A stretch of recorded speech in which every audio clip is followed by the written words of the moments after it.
Voici le secret que les boulangeries ne veulent pas que vous connaissiez. C'est ce qu'elles font avec le pain rassis. Alors les amis, maintenant que nous avons trempé le pain dans le lait, nous allons l'ajouter au mixeur. Ajoutons les 2 petits pains et le lait dans lequel nous avons trempé le pain. Nous allons maintenant ajouter 3 œufs et 3 tasses de lait concentré.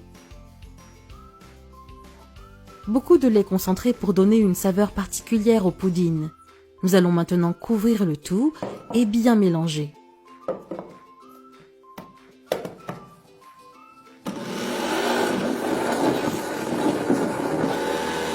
Le tout est bien mélangé.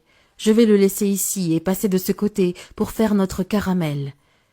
Je vais allumer le feu pour réchauffer la casserole et je vais ajouter une demi-tasse de sucre. Nous allons maintenant bien remuer jusqu'à ce que le sucre caramélise.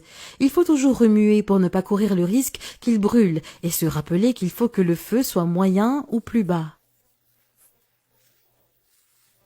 Les amis, le caramel a fondu. N'ajoutez pas d'eau. L'important est de ne pas ajouter d'eau.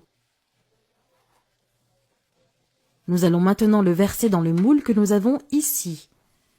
Mettons tout le caramel. Il ne doit pas en rester.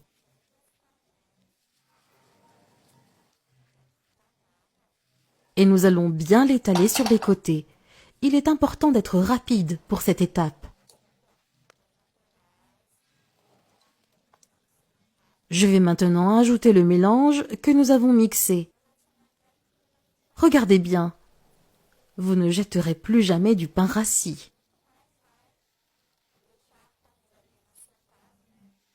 Vous pouvez maintenant préparer ce pudding. Alors les amis, je vais maintenant mettre le papier d'aluminium, ici, sur le dessus, autour d'ici. Fermez bien le moule. Je l'ai bien fermé. Maintenant, je vais le prendre et le placer dans une grande casserole.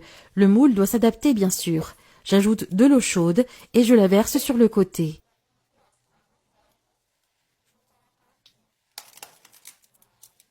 N'oubliez pas les amis que l'eau doit être tiède, d'accord ? Arrêtez-vous à la moitié du moule.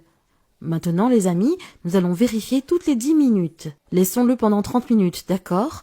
Ensuite, vous comptez 10 minutes et vous regardez si vous voyez que l'eau a baissé. Vous rajoutez encore de l'eau. Alors les amis, ça fait 30 minutes. Je vais éteindre le feu.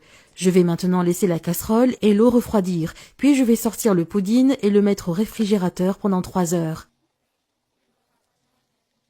Les amis, je vais démouler notre pudding. Voyons ce qu'il a donné.